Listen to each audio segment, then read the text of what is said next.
एक बहुत सुंदर बेटी विवाह गीत सुनाने जा रही हूँ। अगर आप लोग को अच्छा लगे तो हमारे वीडियो को लाइक करें, शेयर करें और कमेंट में बताएं कि आप लोग को कैसा लगा। न्यू है तो सब्सक्राइब करें और बेल आइकन प्रेस करें जिससे हमारा नोटिफिकेशन आप लोगों तक पहुँच सके। नदिया किनारे बाबा बाजन बाजे, मलिया सिंचेला फूलवार।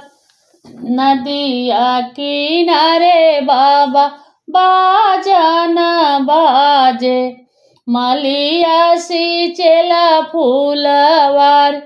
अस के सिंचहु माली फूल फूलवरिया, कांचन डगरी होई जाय। अस के सिंचहु माली फूल फूलवरिया, कांचन डगरी होई जाय। फूल तोड़े चलेली सीता रानियावा, हथवा डलरिया मुख पान।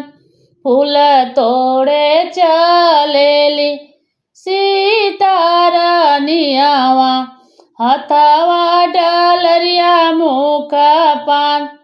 ओही फूलवरिया में दुई रघुवंशी, फूलवा जे डोलेला बराय। वही फूलवरिया में दुई रघुवंशी, फूलवा जे डोलेला बराय। केकर जे हउआ हो बारे रघुनंदन, कवाने बहिनिया के भाई। के कर हउआ तू बारे रघुनंदन, कवाने बहिनिया के भाई। माता कौशल्या जी के बारे रघुनंदन, अपने बहिनिया के भाई। माता कौशल्या जी के बारे रघुनंदन, अपने बहिनिया के भाई। के कर हउआ तू राज दुलारे, के कर लाग्या सग भाई। के कर हउआ तू राज दुलारे, के कर हउआ सग भाई। राजा दशरथ जी के राज दुलारे, लक्ष्मण के लागे सग भाई।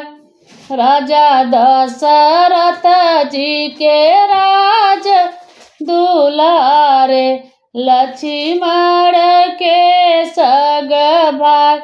राजा जनक घरे ब्याल बाटी, जनकपुर हई ससुराल।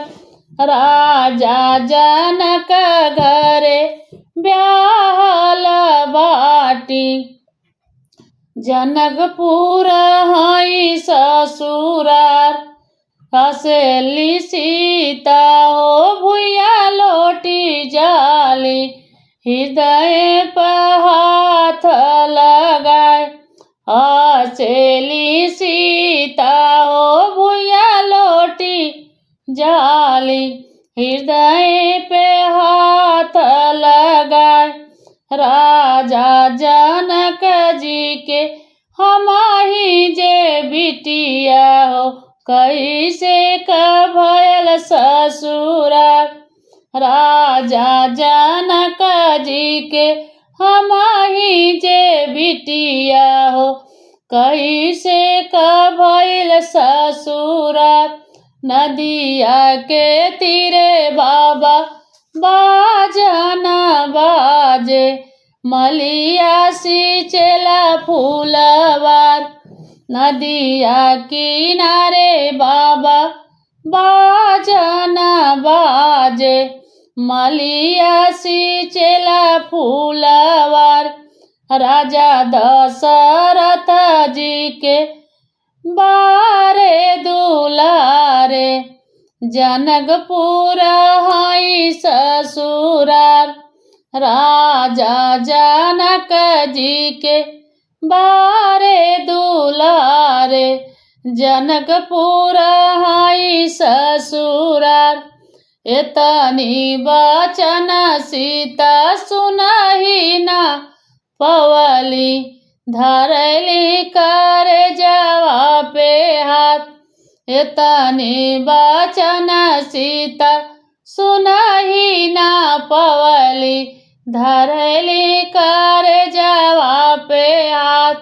आपके संगे प्रभु ब्याह मोर भइल, नहीं हम लिहली पहिचान। आपके संगे प्रभु ब्याह मोर भइल, नहीं हम लिहली पहिचान। एतनी बचन जब सुने रघुनंदन, हासेल मुख दे रुमाल।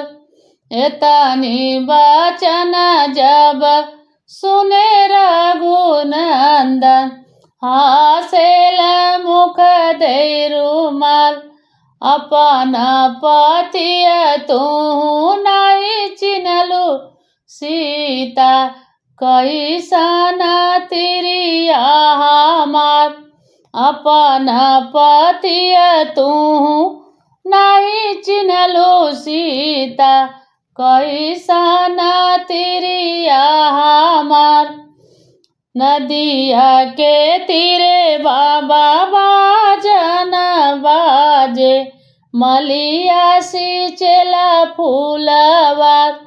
नदिया किनारे बाबा बाजन बाजे, मलिया सींचेला फूलवा।